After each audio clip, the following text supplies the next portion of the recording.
अस्सलाम वालेकुम नाज़रीन, मैं हूं अरसलान खोकर। आप देख रहे हैं प्रोग्राम असल बात। दुनिया भर के वो ममालिक जो इकॉनमी में बहुत ज़्यादा तवज्जो देते हैं, इकॉनमी पर सर्फ करते हैं, वो ममालिक दुनिया में तगड़े या ताकतवर ममालिक कहलाते हैं। पाकिस्तान इस जंग को बड़े शानदार तरीके से जीता। अब पाकिस्तान को इकॉनमी फ्रंट पर एक जंग जीतनी है। बेहतरी आ रही है, अशारिये बेहतर हो रहे हैं। आने वाला बजट आम आदमी के लिए कितना बेहतर होगा? अगर आने वाले बजट से आम आदमी जो उम्मीदें लगा रहा है वो पूरी होती हैं, तो क्या गवर्नमेंट के पास ये चांस मौजूद है कि वो उम्मीदें पूरी करने के बाद गवर्नमेंट लेवल पर अपने इकॉनमी मामलात को लेकर, एडमिनिस्ट्रेटिव मामलात को लेकर बेहतरी कर ले, या फिर आम आदमी को टाइटन करके ही गवर्नमेंट की बेहतरी होगी? अगर इंडस्ट्री फाल नहीं होती तो क्या हम अपना रेवेन्यू बढ़ा पाएंगे? क्या हम अपनी एक्सपोर्ट्स बढ़ा पाएंगे? इंडस्ट्री फाल करने के बीच में क्या रुकावटें हायल हैं या क्या मुश्किलात हैं जो इंडस्ट्री को फाल होने से रोक रही हैं? लार्ज स्केल मैन्युफैक्चरिंग के नंबर्स बेटर ज़रूर होते हैं, लेकिन हौसला अफजा नहीं होते। क्यों नहीं होते? बैनुल-अक़वामी मार्केट्स में पाकिस्तान के पास बहुत से मौक़े हैं, लेकिन हम दुनिया को क्या ऑफ़र करने को तैयार हैं? अमेरिका पाकिस्तान के साथ तिजारत की नई राहें खोलने को तैयार है, लेकिन क्या उन नई राहों में इंपोर्ट का इन्हिसार ज़्यादा होगा या हम एक्सपोर्ट में भी उनके साथ कुछ कर पाएंगे? पहले ही पूरी दुनिया में जहां पर हम एक्सपोर्ट करते हैं उसका एक सबसे बड़ा हिस्सा अमेरिका को ही देते हैं, और अमेरिका ही वो मुल्क है जो बड़ा हिस्सा लेने को तैयार होता है। स्टॉक मार्केट हालिया दिनों में बहुत गिरावट लगती थी कि हो जाएगी, ऐसा हुआ नहीं, और बहुत बेहतरीन तरीके से अपनी उठान दिखा रही है। 1,19,000 के आसपास कई बेहतरी के एलिमेंट्स हम देख रहे हैं। उसके वॉल्यूम भी बढ़ रहे हैं, ट्रेड्स बढ़ रही हैं, सौदे हो रहे हैं, कैपिटलाइजेशन में बेहतरी आ रही है। लेकिन आम फहम इकोनॉमिस्ट जो हैं उनका ये ख्याल है कि स्टॉक मार्केट को इकोनॉमी इंडिकेटर के तौर पे नहीं लिया जा सकता मुकम्मल तौर पे। हाँ, ये एक कंपोनेंट हो सकता है, लेकिन हम मुकम्मल तौर पे इसे नहीं ले सकते कि स्टॉक मार्केट बेहतरी हो रही है तो इसका मतलब है सारी इकॉनमी ठीक होगी।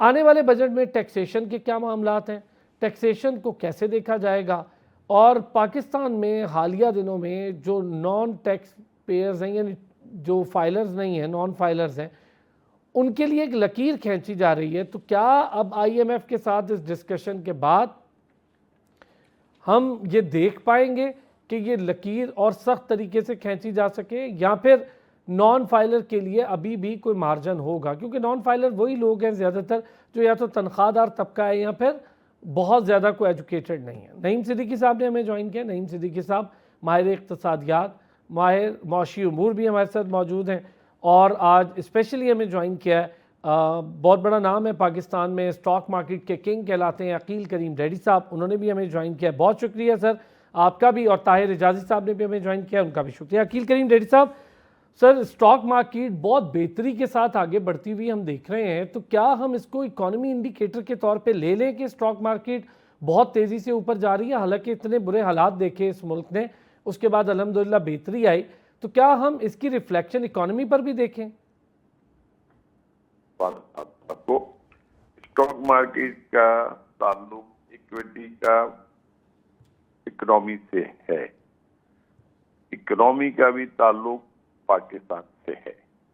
अगर कोई ये कहता है कि नहीं स्टॉक एक्सचेंज में इक्विटी मार्केट अगर बढ़ती है तो उसका इससे कोई ताल्लुक नहीं, तो वो गलत बनता है। पाकिस्तान की जितनी भी बड़ी कंपनी है 90% कंपनियां सब लिस्टेड कंपनियां, नॉन लिस्टेड कंपनियां।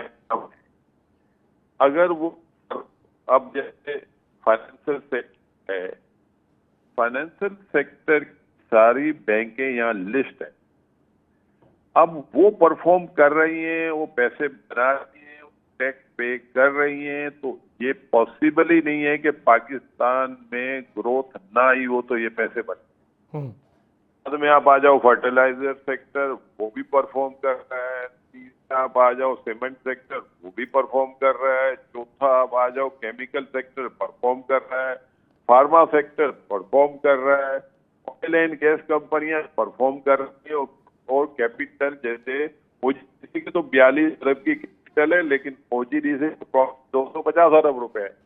और अगर हालात बुरे होते हैं तो ये कभी भी रिजल्ट नहीं आते, और ये जो रिजल्ट देते हैं ना, तो उसके ऊपर गवर्नमेंट ऑफ पाकिस्तान को टैक्स भी देते हैं, कॉर्पोरेट टैक्स के साथ साथ सुपर टैक्स भी देते हैं, और इसके बाद भी ऑल टाइम हाई प्रॉफिट आ रहा है।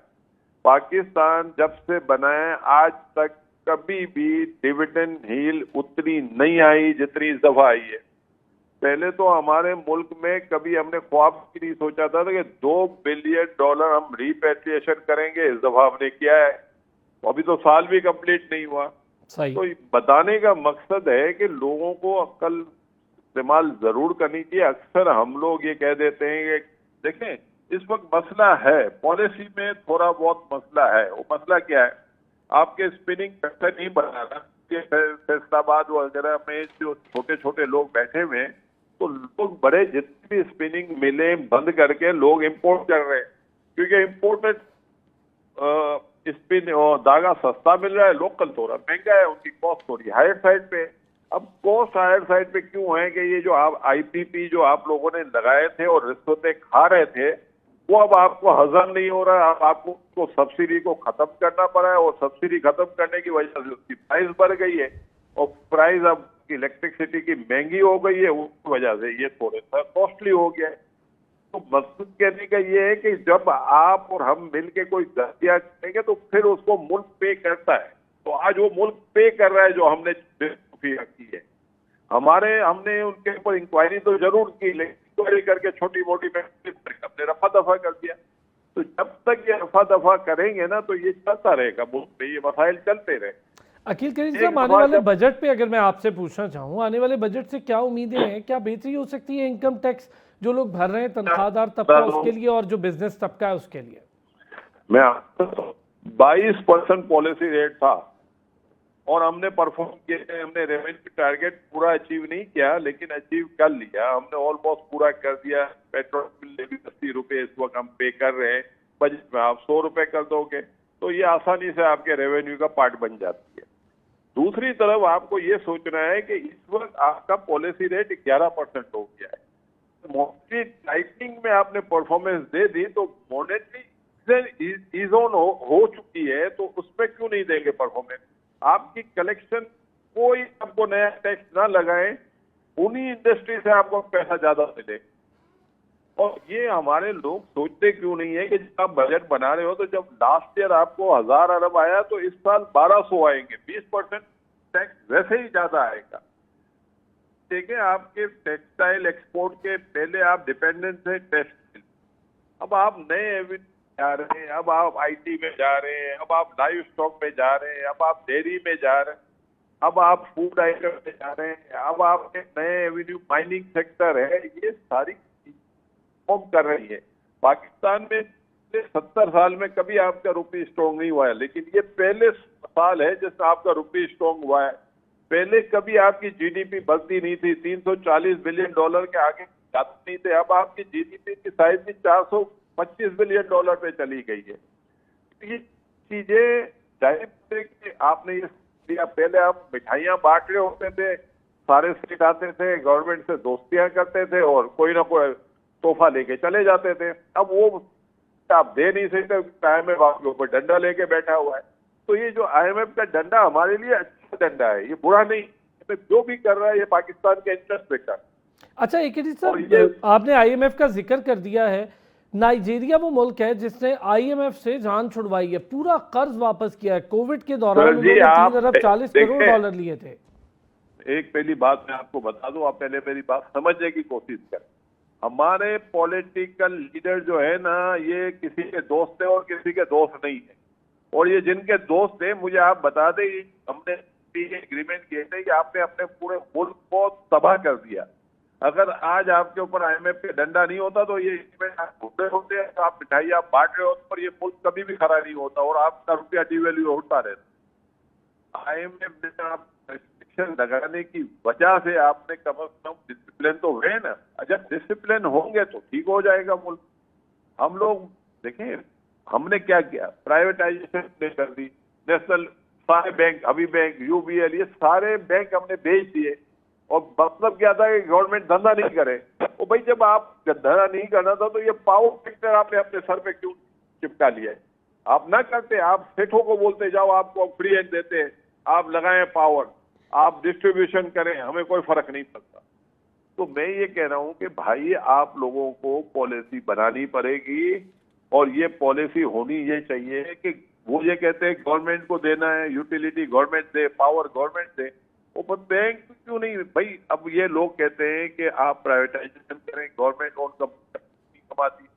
गवर्नमेंट ओन कंपनियां सबसे ज्यादा टैक्स देती है।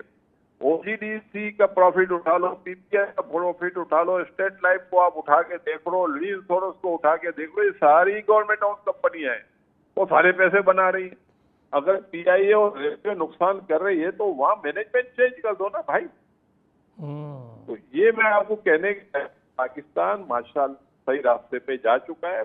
आप मुझे बता दो, 1.5 साल को ऐसा बता दो जब आपका रुपये रिवैल्यू हुआ है, आपका इंटरबैंक नीचे आया है। अब आपके यहाँ जो इस साल जो पॉलिसी रेट नीचे आया है, उसका इम्पैक्ट बहुत बड़ा आएगा, और ये आपका अगला टैक्स रेवेन्यू 20-30% ज्यादा ही आएगा। आप भले नया टैक्स ना लगाएं, ठीक हो गया। आप सिर्फ ये देख। हाँ, बहुत बहुत शुक्रिया। अकील करीम डैडी साहब हमारे साथ मौजूद थे। उनके मुताबिक इस वक्त पाकिस्तान 1.5 साल में सही रास्ते पे गामजन है। पॉलिसी रेट पे उन्होंने बड़ी खुल के बात की है, IMF के मामले पर भी उन्होंने खुल के बात की। मैं ज़रा नाइजीरिया और इसको भी मुमासलत देता हूँ कि 3 करोड़ 40 जो हम ये 3 अरब और 40 करोड़ डॉलर का इतना बड़ा कर्ज देखते हैं, 2019-20 कोविड के टाइम लिया, उस मुल्क ने पूरा कर्ज वापस किया। और क्राइम रेशो और दीगर मामलात पे बहुत बात होती है नाइजीरिया के, लेकिन उन्होंने वापस कर दिया। ऐसा क्या किया कि उन्होंने ये वापस कर दिया? क्यों हम इस तरह के चैप्टर्स या इस तरह की मिसालों पर काम नहीं कर पाते? अच्छा, ये पॉलिसी रेट का भी जिक्र किया इन्होंने, बेहतरी का, स्टॉक मार्केट के उन सेक्टर्स की भी बेहतरी, क्या जिस ज़रात का जिक्र किया उस पर टैक्स लगने जा रहा है, उसके मुख्तलिफ मामलात पे, उसकी अद्वियात पे क्या सूरत हाल होती है? एक ब्रेक के बाद इस पर बात करते हैं। Welcome back. नईम साहब, सर अभी अकील करीम डैडी साहब साथ थे, उन्होंने बड़ी डिटेल डिस्कशन की है इस चीज़ पे। उनके मुताबिक हम इस 1.5 साल में बेहतरी की तरफ जा रहे हैं। शुक्रिया एहसान।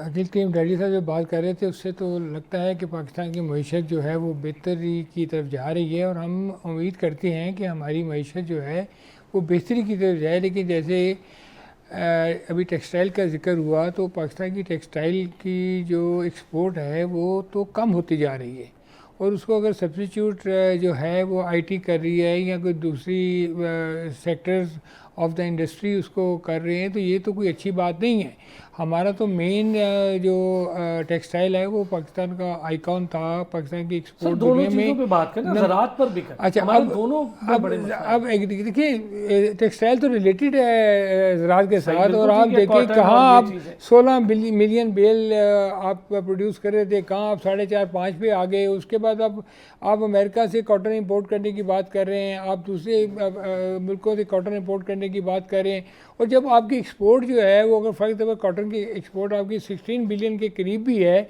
तो उसमें कम से कम 5-6 बिलियन तो आप उसका रॉ मटेरियल इंपोर्ट करते हैं।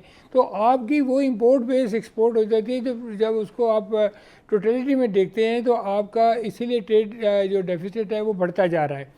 अब जहाँ तक इस वक्त मुल्की मामलात का जिक्र है, मईशत का जिक्र है, आप देखें आपने भी जिक्र किया कि वो 10% ड्यूटी लगाने की बात कर रहे हैं इस पे खाद पर, और 5% अद्वियात पर। तो किसान तो आगे ही मरा हुआ है। लास्ट ईयर आपने देखा हुआ कि गंदम का क्या हाल हुआ, यानी कि 2200 रुपये में गंदम नहीं बिक रही थी, किसान बेचारे मजबूर हो गए। गवर्नमेंट ने 3900 का रेट रखा हुआ था, और 31 मिलियन टन जो गंदम प्रोड्यूस हुई, और इस साल हम देख रहे हैं कि शायद 3 मिलियन टन गंदम में इंपोर्ट में खतरा होगा।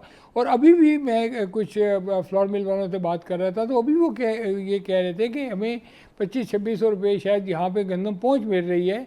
तो आप जब ये टैक्सेस वगैरह लग जाएंगे, जब ज़रात पे इनकम टैक्स भी लग जाएगा, उन पर पे सेल टैक्स भी लग जाएगा, तो किसान जो है उसकी तो आने वाली ज़िंदगी मैं समझता हूँ बहुत मुश्किल में चली जाएगी। उसके ऊपर हुकूमत को तो देनी चाहिए कि हम किसान के लिए ईज़ ऑफ डूइंग बिज़नेस कैसे बेहतर कर सकते हैं, उसकी प्रोडक्शन कास्ट को कैसे कम कर सकते हैं, उसकी यील्ड को कैसे बढ़ा सकते हैं, उसको क्या इंसेंटिव दे सकते हैं। क्योंकि देखिए पाकिस्तान एक ज़रूरी मुल्क है, शुरू दिन से हम ये कहते आ रहे हैं, और हम इसकी ज़राअत से बिल्कुल फ़ायदा नहीं उठा रहे। हम इसकी जो प्रोडक्शन कैपेसिटी है हमारी लैंड की, हम उसका बिल्कुल इस्तेमाल नहीं कर रहे। टैक्सेस के पे भी बड़ी बात होती है क्या ये, मैं चले आप दोनों हज़रात से आज इस पे बात कर लेता हूँ। इजाज़त साहब, जो नईम साहब कह रहे हैं और जो अभी AKD कहकर गए हैं, आपने सुना वकील करीम डैडी साहब कह रहे हैं कि बेहतरी हो रही है, और ख़ास तौर पर जब हम देखते हैं कि जो हमारे इंटरेस्ट रेट है, मॉनेटरी पॉलिसी है, उसके अंदर मुसलसल बेहतरी आ रही है। वो कह रहे हैं कि इससे बिजनेस भी फैलेगा और इसका ट्रिकल डाउन इफेक्ट नीचे तक जाएगा। बिस्मिल्लाहिर्रहमानिर्रहीम। जी जनाब, वकील जैदी साहब ने बहुत पॉजिटिव पिक्चर बताई, और इस तरह है कि इंडस्ट्री की जो ग्रोथ प्रोजेक्टेड है वो तो 4.77% है इस साल, जो बजट में के बाद आएगी इस साल कंप्लीट होने पे, और हमारी ओवरऑल GDP ग्रोथ तकरीबन 2.4 के करीब आ रही है, जो कि बहुत अच्छी नहीं है। लेकिन स्टेबिलिटी के पॉइंट ऑफ व्यू से तो हम थोड़ा सा स्टेबल हुए हैं पिछले एक साल के अंदर। और डेफिनेटली ये स्टॉक मार्केट जिस तरह वो है, स्टॉक मार्केट हमेशा फ्यूचर इन्वेस्टमेंट के हवाले से होती है कि जो इन्वेस्टर देख रहा है कि मुस्तकबिल में क्या, तो वो भी एक पॉजिटिव इंडिकेटर है। देखिए, दुनिया भर में इकोनॉमी के अंदर, जैसे अमेरिका में इकोनॉमी में 13 इंडिकेटर्स होते हैं, जैसे स्टॉक एक्सचेंज एक इंडिकेटर है, कंज्यूमर कॉन्फिडेंस है, इन्वेस्टर कॉन्फिडेंस है। वो पाकिस्तान में कुछ इंडिकेटर्स अच्छे हैं, कुछ इंडिकेटर्स कमज़ोर हैं, लेकिन पाकिस्तान किसी एक इकोनॉमी के रास्ते पे आया है। जो बड़ा प्रॉब्लम है, जो डैडी साहब इसका जिक्र भी कर रहे थे, वो बुनियादी तौर पे है कि जो पॉलिसी मेकिंग है वो शॉर्ट टर्म है, लॉन्ग टर्म पॉलिसी मेकिंग नहीं है। हमें कम से कम 10 साल की क्लियर पॉलिसीज चाहिए। हमें 10 साल के लिए टैक्स की भी पॉलिसीज क्लियर चाहिए, हमें 10 साल के लिए दूसरी इन्वेस्टमेंट की पॉलिसीज चाहिए। ये नहीं है कि एक साल में आप कह दें कि अभी कह रहे हैं कि जी रियल एस्टेट को रिलैक्सेशन दे दो। आप एक 5 साल 10 साल का एक पूरा एक एजेंडा दें, सही तरीके से दें, और आप 10 साल का पूरा प्लान बनाएं, तब जाके इकोनॉमी अपने स्टेबल पे आती है। मैं एक चाइनीज बड़े सीनियर इकोनॉमिस्ट से डॉक्टर से बात कर रहा था कि मैंने कहा क्या फ़र्क है पाकिस्तान में और चाइना में, कि चाइना आप इतना फास्ट ग्रो कर रहे हैं और हम नहीं ग्रो कर रहे। तो उसने बड़े आराम से कहा कि आपको भी वही 40 साल चाहिए कंटिन्यूटी ऑफ गवर्नमेंट जो हमारे यहाँ है। तो अब कंटिन्यूटी ऑफ गवर्नमेंट एक बहुत बड़ा क्वेश्चन है, और हम जिस तरीके से पिछले 5, 6, 8 सालों में मुख्तलिफ हुकूमतें, अबूरी हुकूमतें, फिर टेम्पररी हुकूमतें, ये जो प्रोसेस होते हैं ना, ये ग्रोथ को बड़ा किल करते हैं। अच्छा, ये मुझे आपने इजाज़त साहब इस पर ज़रा मुझे 1-2 मिनट देने हैं। नईम साहब, क्या इस पर कमेंट करेंगे? हुकूमतों की कंसिस्टेंसी, जाहिर है वो पॉलिसीज होती हैं, फिर एक गवर्नमेंट है तो एक पॉलिसी। सर ये देखिए, ये बात तो हम कई सालों से कर रहे हैं कि ना हुकूमत की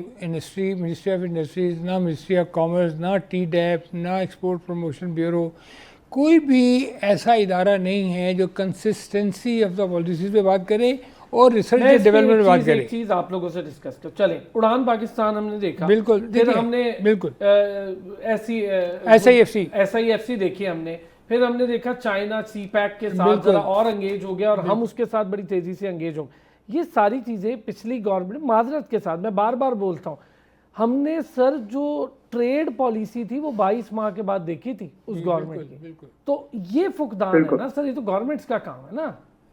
अगर आप कंसिस्टेंसी भी कहते हैं नईम साहब, तो एक गवर्नमेंट 22 माह बाद ट्रेड पॉलिसी देगी तो अमल क्या हो? देखिए सर, अब बेसिक पहले देखना ये चाहिए, अब हम जो भी बात करें पहले देखना चाहिए कि हमारे इश्यूज़ क्या हैं। हम उस इश्यूज से जब तक बाहर नहीं निकलते, उस वक्त देखिए, अभी तो हमारा प्रॉब्लम ये है कि हम IMF के प्रोग्राम में, अभी हमारे 6-7 बिलियन डॉलर का अगले प्रोग्राम की बात हो रही है। पहले ये होता था कि IMF हम बजट बनाते थे और बजट बना के IMF को देते थे कि ये हमने बजट बनाया है।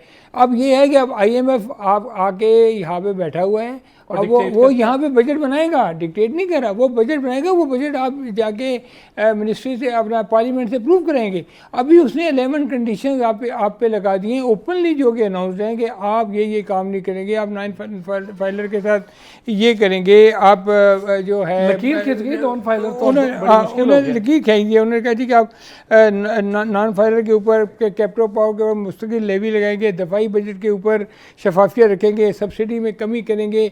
अब ये इतनी मुश्किलात जब शुरू कर देंगे, अभी इस वक्त इशू क्या है, अभी देखिए पहले रिव्यू होता था 3 मंथ्स का, अब रिव्यू हुआ है 6 मंथ का। IMF की टीम आई है, वो बजट बनाएगी, गवर्नमेंट को पेश करेगी, गवर्नमेंट वही बजट जाके पार्लियामेंट से अप्रूव कराएगी, तो उससे होगा क्या।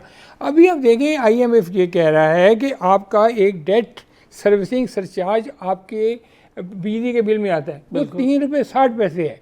अब वो कहते हैं कि डेट सर्विस सरचार्ज को जो इसकी फिक्सेशन है इसको ख़त्म कर दें। इसका मतलब क्या, इसको अपवर्ड अब ये रिवाइज हो जाएगा, तो ये ऊपर जाएगा। अब आपके ऊपर एक, अब देखिए मसला ये है कि आप ये देखें कि पिछले इतने सालों से इतने टैक्सेस लग चुके हैं, इतनी ड्यूटी लग चुकी है कि अब गवर्नमेंट को समझ नहीं आ रही कि हम किधर से लगाएं। अच्छा ये इसके एक पॉइंट पे एक पॉइंट मैं ये जो आप डेट सर्विसिंग कह रहे हैं ना सरचार्ज जो है जी हिजाजी साहब, सर अब ये जो डेट सर्विसिंग सरचार्ज है अगर ये फिक्स नहीं रहता तो जाहिर है बिजली के निर्ख तो फिर ऊपर जाएंगे, फ्री यूनिट भी ऊपर चला जाएगा, वो तो वैसे ही ऊपर चला जाता है, बहुत से और टैक्सेस भी। देखिए जी, बिजली का तो बड़ा एक अजीब डिलेमा है कि देखिए मसला ये है कि पाकिस्तान में जो लोग इकोनॉमी के बारे में सोच रहे हैं वो इकोनॉमिक्स के कभी स्टूडेंट रहे ही नहीं।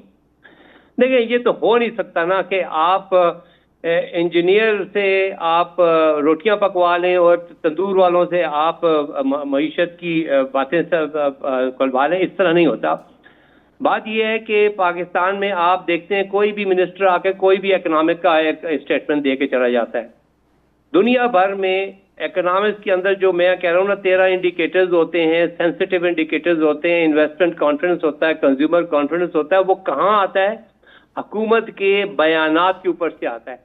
और हुकूमत का बयान कौन देता है? हुकूमत का बयान सिर्फ और सिर्फ एक आदमी देता है जो फाइनेंस का या इकोनॉमिक्स का मिनिस्टर होता है। आप देखें मनमोहन सिंह 5 साल मिनिस्टर फाइनेंस रहे, वो एक आते थे, वो पार्लियामेंट में भी आके वही बयान देते थे और मीडिया के सामने भी बयान देते थे, फिर जब प्राइम मिनिस्टर थे तब भी वो बयान दिया करते। आपकी इकोनॉमी बुनियादी तौर पे मईशत दान नहीं चला रहे। आपको मुझे बताइए कि कौन सा बंदा है जो आपके फाइनेंस के माहिर मईशत है, जो फाइनेंस का एक्सपर्ट हो, जो आके आपको बताए कि जी मईशत में क्या हो रहा है क्या नहीं हो रहा। तो ये बड़ी प्रॉब्लम है कि आपने स्पेशलाइजेशन नहीं रखी हुई। आप हर किस्म के जनरल किस्म के मुख्तलिफ, और जिस तरह अभी आपने जिक्र किया उड़ान प्रोग्राम आया, अब उससे पहले हमने 5 ईयर प्लान बनाया, फिर उड़ान प्रोग्राम में 5 ईयर प्लान एंटर किया, अब एक नए प्रोग्राम आने शुरू हो गए, कभी लेफ्ट से कभी राइट से। जब तक आप एक कोर बॉडी नहीं बनाएंगे प्लानर्स की, जो बैठ के प्लानिंग को 10 साल के लिए सोच के हर स्टेप डिफाइन करेंगे और वही बोलेंगे, तब तक आपकी मईशत ऐसे ही डामाडोल होती रहेगी। अच्छा एक सर ब्रेक, मैं ब्रेक से आता हूँ, फिर ये जो बाकी पॉइंटर्स हैं इस पर भी बात करते हैं। टैक्सेशन, इसकी सख्ती से क्या आप सारे हजरात जो दोनों हजरात यहाँ बैठे हैं इकोनॉमी एक्सपर्ट, ये समझते हैं कि टैक्सेशन में मज़ीद सख्ती से जो गरीब आदमी जो नॉन फाइलर बेचारा नहीं बन पा रहा किसी वजह से, वो बहुत सही, उसको किसी आसान तरीके से उस तरफ लाने की बजाय हम एक लकीर खींचें तो क्या मईशत के अंदर कुछ जमूद तारी हो जाएगा, कोई कमी आ जाएगी लोकल डोमेस्टिक लेन देन के सौदों में, क्या होगा? वापस आते हैं ब्रेक से इस पर बात करते हैं। वेलकम बैक नईम साहब। सर टैक्सेशन की सख्ती एक पॉइंटर आपने ये भी बताया, क्या कर हम इससे अचीव करेंगे और क्या बेहतर हो जाएगा हमारे टैक्स कलेक्शन? देखिए सर, इस दफ़ा जो बजट का हुजम है ना वो 18 ट्रिलियन रुपीज़ के करीब है, 18,000 अरब रुपये है, जिसमें IMF कहता है कि आप 700 अरब के एक्स्ट्रा टैक्सेस लगाएं। इस वक्त अगर आप देखें तो सैलरी तबके को देख लें, बिजनेस कम्युनिटी को देख लें, लार्ज स्केल मैन्युफैक्चरिंग की तरफ जाएँ तो उसमें नेगेटिव ग्रोथ है। सैलरी वाला तबका है वो रो रहा है, यानी कि उसको 35% लेके 42% तक जो है ना इस वक्त वो टैक्सेशन लग रही है। अब हुकूमत एक तो टैक्सेस की तो चलें, आप एक डायरेक्ट टैक्सेशन है वो आप लगा देंगे, जो इनडायरेक्ट टैक्सेशन है उसके बाद फिर आप पेट्रोलियम लेवीज़ की बातें करते हैं, आप ये जो मैंने भी आपको बताया है कि डेट सर्विसिंग सरचार्ज की बात करते हैं। अभी आप देखें ये जो 70 रुपीज़ इस वक्त पेट्रोलियम लेवी है, इसको IMF कह रहा है कि आप 100 रुपीज़ तक ले जाएं, इससे भी ज़्यादा, इससे अब 100 रुपीज़ तक गवर्नमेंट का इरादा है कि वो उसको ले जाएगी, लेकिन वो ग्रेजुअली उसको इनकी 5 रुपये पेट्रोलियम कार्बन लेवी लगाने की बात हो रही है। और ये जो कार्बन लेवी है ये अगले 2 साल में ये लगेगी, शायद 2 रुपये इस साल लग जाए, 3 रुपये अगले साल लग जाए, या 3 रुपये इस साल लग जाए, 2 रुपये अगले साल लग जाए। तो ये जो इनडायरेक्ट जो बोझ आप आवाम पे डालते जा रहे हैं, फिर ये जो है वो लोग किस तरह इसको बर्दाश्त करेंगे। टैक्सेशन की एक लिमिट होती है, आपकी इंडस्ट्री बंद हो रही है बिकॉज ऑफ द टैक्सेशन, इसलिए कि खाली एक फैक्टर नहीं है, उसमें मल्टीपल फैक्टर्स है, उसमें यूटिलिटीज़ के सच। अभी आप देखें गवर्नमेंट अभी कह रही है कि हम जो है ये एक और भी वजह ये है कि हुकूमत जो है ये पेट्रोलियम की प्राइस का जो फ़र्क आया है इंटरनेशनल मार्केट में, दुनिया में पेट्रोल की प्राइस कम हो रही है लेकिन यहाँ ये पास ऑन नहीं हो रही। गवर्नमेंट कहती है कि हम इस ये जो पास ऑन ना करके हम आगे कुछ सड़कें बना देंगे, हम ये काम कर देंगे। और दूसरी तरफ गवर्नमेंट ये बात कर रही है कि आप देखें अभी जो नेपरा है उसको कहा है कि जो उसका टैरिफ डिटरमिन करें, लेकिन जो एक काफ़ी खौफनाक खबर है सार्फिन के लिए वो ये है कि अगले साल गैस का जो है टैरिफ बढ़ रहा है और अभी 1 जुलाई में बढ़ेगा, और पहले ही बहुत है, अभी 1 जुलाई में बढ़ रहा है, उसके बाद इंडस्ट्री के लिए बढ़ेगा और इंडस्ट्री के लिए बढ़ेगा। अब कई इंडस्ट्री थी जो कि गैस के उन्होंने गैस के ऊपर चिलर चला रहे थे, अब उनकी जो है वो अब चला ही नहीं सकते, उनकी उसके बाहर हो गया है, उनके खराजात से बहुत ऊपर चले गए। देखिए सर तो बात ये है कि खाली टैक्सेशन की बात यहाँ नहीं हो रही, ये गवर्नमेंट इनडायरेक्ट टैक्सेशन हर दूसरे दिन चीज़ों की चीज़ें महंगी हो रही हैं, हर चीज़ महंगी हो रही है, उसकी उसका नहीं कहाँ सस्ती हो रही है। अच्छा देखिए अब आपकी GDP ग्रोथ की अब बात कर दी कि इस वक्त आपका 2.6% आपकी GDP ग्रोथ इस फोरकास्ट की जा रही है, लेकिन कभी आपने सोचा कि आपकी 2.55% से तो आपकी पॉपुलेशन इंक्रीज हो रही है, तो पॉपुलेशन जो इंक्रीज हो रही है वो उसको एक तरफ पॉपुलेशन और एक तरफ GDP। साहब ये बहुत अच्छा पॉइंट उठाया नईम साहब ने, कैसे अच्छा रैशनलाइज कैसे करेंगे हम इन पॉलिसीज में, खास तौर पे टैक्सेशन को GDP ग्रोथ को लेकर, आम आदमी भी ना पिसे और GDP ग्रोथ भी हो जाए और इंडस्ट्री भी। देखिए जी टैक्सेशन के बारे में तो अभी आप समझ लें कि जब तक IMF के साथ हम लगे रहेंगे, IMF ने हर स्टेज पे आके हमें टैक्सेशन के बारे में ज़रूर एक लेक्चर देना है ताकि उनको जो हमने पैसे वापस देने हैं उनको पैसे वापस जा सकें सही तरीके से, इसलिए हमें टैक्स बढ़ाना पड़ता है। अब मसला सारा ये है कि टैक्स बढ़ाना कोई चीज़ नहीं है जब तक कि आपकी आमदन ना बढ़े। अब गवर्नमेंट की जो पॉलिसीज़ हैं उसमें अभी तक उन्होंने कोई ऐसा इनिशिएटिव नहीं लिया जिसके अंदर लोगों की एम्प्लॉयमेंट बढ़ जाए, लोगों की प्रोडक्टिविटी बढ़ाए। पंजाब गवर्नमेंट ने अभी हाल ही में जो तकरीबन 60 बिलियन के वो लोन दे रहे हैं बिजनेस के लिए, उसका एक बहुत बड़ा इम्पैक्ट आने वाला है अगले साल, वो हमें पता है कि होगा। लेकिन पिछला साल जो गुजर गया हुकूमत ने ना फॉरेस्ट डिपार्टमेंट को डेवलप करने की मुराद आपकी पॉजिटिव लें उसको, वो उसको पॉजिटिव लें, बिल्कुल हाँ उसमें उसको पॉजिटिव लें, लेकिन उसमें बड़ी इंपॉर्टेंट चीज ये है कि रिकवरी जो है वो उसका सिस्टम भी ऑनेस्टली होना चाहिए। उन्होंने बहुत अच्छा किया, सूद के बगैर का दे रहे हैं, लेकिन उसकी रिकवरी का सिस्टम जो है वो परफेक्ट होना चाहिए, और ताकि उसको जिस तरह हुकूमत ने अपना सिस्टम बनाया है इनको भी करना चाहिए, उससे इकोनॉमी जरूर उठेगी। लेकिन फेडरल गवर्नमेंट में या दूसरे प्रोविंसेस के अंदर ऐसे प्रोजेक्ट्स जो नए शुरू करने चाहिए थे, मिसाल के तौर पर देखें हम मिनरल्स की बात कर रहे हैं, हम बड़ी बड़ी कंपनियों को दावत दे रहे हैं। हमने इस्लामाबाद में बहुत बड़ा एक जलसा कर लिया और बहुत सी दुनिया की कंपनीज को बताया कि यहाँ सब कुछ है। बुनियादी तौर पे आपको इंसेंटिव देना चाहिए अपने छोटे बिजनेसमैन को जाके, ताकि वो मिनरल्स निकालें, वो चाहे हाई कॉस्ट पे निकालेगा लेकिन वो एम्प्लॉयमेंट ज़्यादा जनरेट करेगा। हम अगर फॉरेस्ट डेवलपमेंट के ऊपर जाएंगे तो बहुत से लोगों को जॉब मिलेगी। अच्छा देखिए, टैक्स का एक सबसे बड़ा मसला है कि टैक्स इलास्टिसिटी बड़ी इंपॉर्टेंट चीज होती है दुनिया भर में। जब भी किसी इकोनॉमी के अंदर टैक्स लगता है कि क्या टैक्स लगाने से इनकम गिरेगी या इनकम बढ़ेगी। अगर आप टैक्स एक खास हद से ऊपर लगा लें तो इनकम गिर जाती है, कारोबार बंद होने शुरू हो जाते हैं और इकोनॉमी को नुकसान होता है। और इस तरीके से दूसरी बड़ी बात यह है कि आपका टैक्सेशन कलेक्शन सिस्टम जो है वो अभी तक बहुत करप्ट है, और आपको अच्छी तरीके से पता है, बहुत सी स्टडीज आ चुकी है कि तकरीबन 3000 से 4000 बिलियन की रिश्वत टैक्सेशन के प्रोसेस में दी जाती है। और ये कोई पहले खबर आई थी कि किसी सॉफ्टवेयर टेक्नोलॉजी उसके साथ कुछ छेड़छाड़ की वजह से अरबों खरबों का यहाँ वहाँ हो गया पैसा। नहीं साहब चाहूंगा इससे थोड़ी सी अच्छा टैक्सेशन पॉलिसी हम बार बार इसका जिक्र मैं आप एक चीज बताना भूल गया, जरूरी है वो मैं ये बताना चाहता हूँ कि अभी जो हुकूमत ने ये फैसला किया कि हर जगह पे इंस्पेक्टर बिठाएं, ये बहुत ही गलत पॉलिसी है। बिल भी क्योंकि पास हो गए। इससे आपकी बिजनेस जबरदस्त डिस्करेज होगी और आपने हर एक को चोर समझा हुआ है और चोरों के ऊपर चोर बिठाए हैं।